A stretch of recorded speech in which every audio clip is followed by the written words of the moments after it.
How's testing going so far? Every morning, Principal Evan Anderson, along with Assistant Principal Trish Donaldson, greet every student as they head to class at Voyager Pubic Charter School. It's a school where students are in charge of their own learning and where teacher-student-parent relationships are valued. And so it's a partnership between the teachers and the students to set goals for their learning and to track progress toward those goals and to select topics and projects that are of common interest and are within the realm of the teachers and students' passions. Both school leaders are former teachers at Voyager, and they understand the importance of listening to and addressing the concerns of teachers, students, and parents. The leadership style at Voyager for this group and the model on which we were founded is really a participatory, stakeholder feedback-oriented decision-making process. So what that means on a day-to-day basis is that each decision is ideally described to all the stakeholders and everyone's told how much say they're going to have in any given decision. That's a lot harder to put into practice in reality than in theory. This is the first school that I've been at where I feel like our voices are heard. Like we can actually write an email to either Trish or Evan, and they will actually actively read it and respond in a way that's very satisfying, where we feel like whatever it is that we were trying to express is being addressed. Down by the bay, where the watermelons grow, back to my home, I dare not go. Principal Anderson enjoys spending time in the classroom, and the children love his singing. Did you ever see a cat eating a hat? He feels their leadership style and teacher autonomy in the classroom attracts more experienced teachers. And more experienced teachers who have a broad skill set and deep understanding of learning, and who value the opportunity to have input in the school's direction. And I think it does result in a happier and more motivated staff. The teachers are grateful for the voice they have in school matters. We caught up with a group of teachers who were part of a math cadre working on the 3-year implementation plan for the school's newest math curriculum. The cadre came up with a school-wide plan to address some of the learning gaps in their math program. One of the things that we specifically looked for was a common curriculum.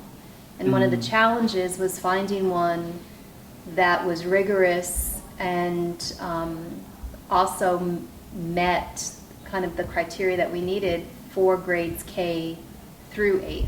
The teachers say being in the cadre gave them the opportunity to reach out and network with their peers and learn what they wanted in a math program. And having the opportunity to be a part of that planning and choosing of something for our school, I mean, that speaks volumes to the fact that we're given that opportunity and responsibility. Teachers say valuing each other's voice encourages students to do the same in the classroom. I think for the kids, if they see that the staff, makes decisions together, that all voices are heard, it makes the students also feel empowered because we as teachers and staff also give students that opportunity to be a part of the decision-making process with us and their learning. And so that makes them feel empowered and makes them feel ready to go out into the world and be able to voice what's important to them. The school's leadership team and teachers are always working on ways to better themselves. In fact, we allow our staff to even measure us using quality factors for administration.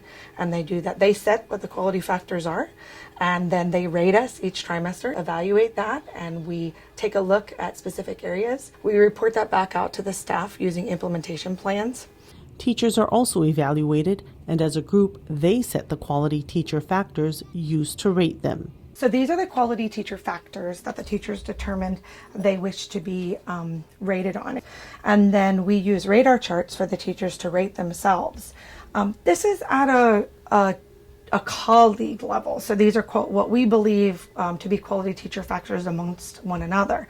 Teachers even go back into the classroom and allow their students to set quality teacher factors, and that's done at the beginning of each school year, and then the students rate them on the quality teacher factors, just as the teachers rate us on quality admin factors.